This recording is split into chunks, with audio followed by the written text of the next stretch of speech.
दोस्तों, ये कहानी है एक डर, एक श्राप और एक ऐसे अपराध की जिसे अदालत में भी माना गया कि उससे इंसान ने नहीं शैतान ने करवाया है।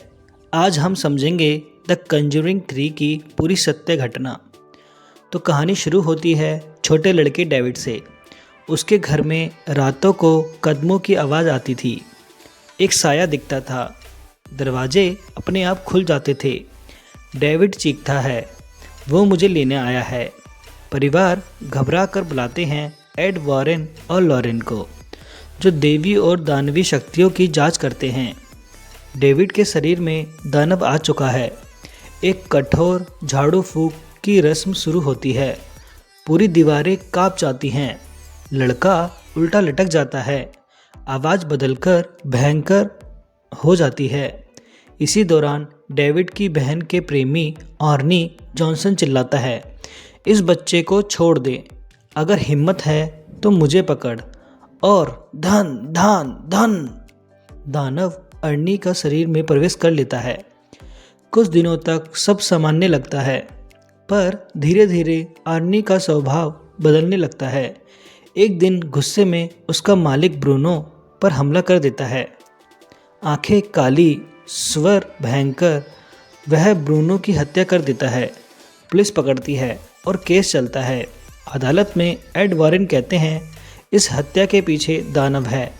इतिहास में पहली बार अदालत में दानव का नाम आता है, एक अपराध के कारण के रूप में। एड और लॉरेन जांच करते हैं और डेविड के घर में मिलता है एक रहस्यमय काला टोटका, जिस पर शैतानी चिन्ह बने हैं। इसका अर्थ है यह कब्जा अपने आप नहीं हुआ, किसी ने काला जादू किया है। एक शैतानी विद्या की साधिका पूरी योजना के साथ हमला कर रही है। लॉरेन को दर्शन यानी कि विजन मिलते हैं।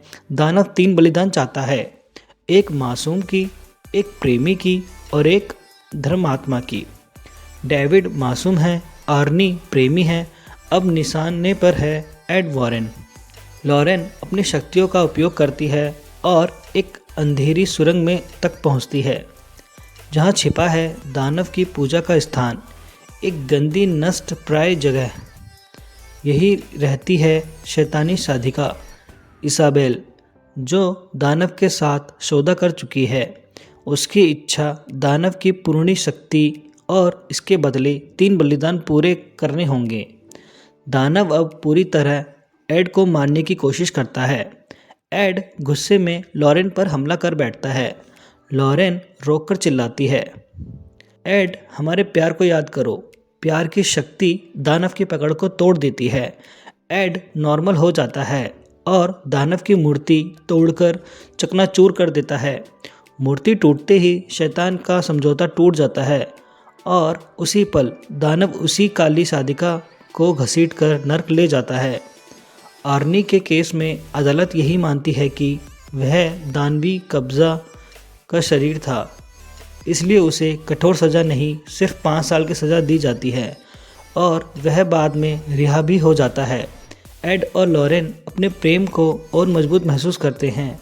एड घर में लॉरेन के लिए एक विशेष पवित्र वस्तु सजाता है। दोनों एक दूसरे को देखकर मुस्कुरा देते हैं, क्योंकि प्रेम हर अंधेरे पर भारी पड़ता है। यहीं पे फिल्म समाप्त होती है, पर दुष्ट शक्तियाँ कभी पूरी तरह समाप्त नहीं होती। इस पिक्चर में हमें ये संदेश मिलता है, प्रेम सबसे शक्तिशाली कवच है। अंधविश्वास नहीं, पर अलौकिक शक्तियाँ यथार्थ हैं। बुराई से लड़ना जरूरी है।